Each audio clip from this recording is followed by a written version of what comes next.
for each of the committee members, and I've attached the testimony I gave at the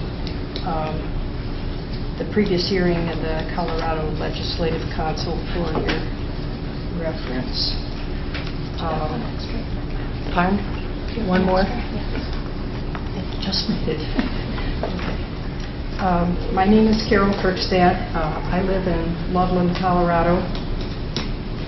First, let me convey my sympathy to you folks. This is a This is a 1900-page report. That's the base report plus all the appendices. Not to mention the many pages of the hearing documents that also describe these negotiations and the plan.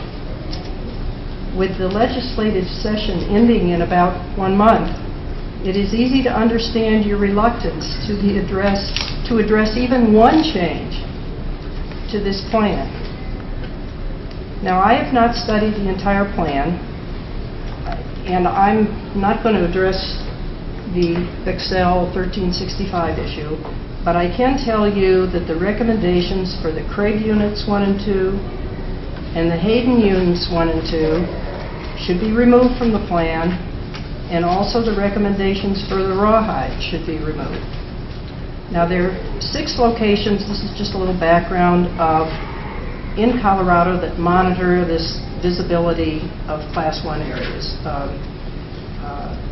Mount Zirkle is the location north of the Craig and Hayden plants. It's about 40 to 50 miles north, that basically measures the visibility issues that Craig and Hayden would most likely impact, is the Mount Zirkle area. The reasonable progress goal that's been established for this area is an improvement of 1.04 decibels by 2018. As I described in my previous testimony at the Legislative Council hearing, 1 decibel would represent minimal perceptible change of visibility to the human eye. So even the target is just barely different than what the current visibility is. Besides emissions, another important point is besides the emissions from power plants, there are many other sources affecting visibility, such as nitrates coming from other states. This is fairly towards the north. These 2 plants are not too far from a steamboat, so Wyoming obviously would affect this area as well. Nitrates from mobile sources and other human-caused activity. According to the SIP plan, there's a technical support document specifically on the Mount Zirkle area. They also state that there will be some growth in emissions due to population increases in the area. And what I thought was interesting, also due to the oil and gas industry, that apparently there's some growth that will occur in that geographic area. So on March 25th, I recommended to the Legislative Council that both the Craig Units and the Rawhide plants be removed from the plan. In my opinion, as a taxpayer and a senior citizen, it is irrational to spend $28 million for 20 years, that's over $500 million, in the hopes of achieving an imperceptible improvement in visibility. Now, it should be noted that these plants, in addition to supporting Loveland customers and businesses, these plants also serve Longmont, Estes Park, and your area of Fort Collins. I would like to revise my estimate to also include the Hayden plants, because I now realize that those plants are also in that same area.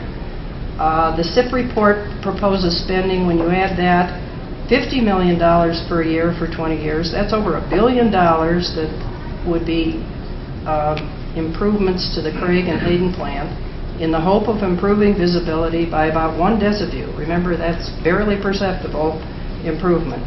Considering these plants are not the sole cause of visibility impairment and a very small improvement of visibility, This, in my opinion, is not reasonable.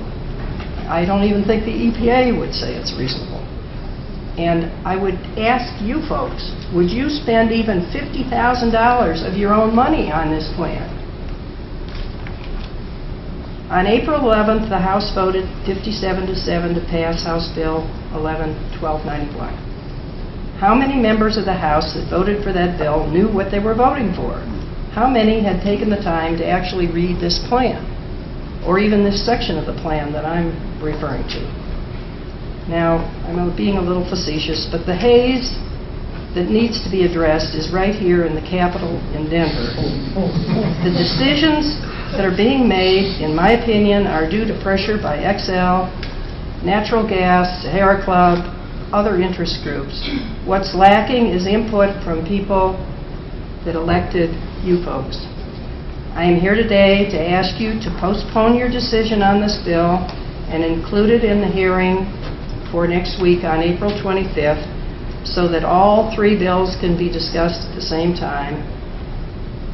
Holding hearings at two separate times is unproductive and not in the best interest of the people of Colorado. Thank you very much. Thank you. There's a question. Other questions of this next time? Seeing none, Ms. Kirkstaff, thank you very much. Appreciate it.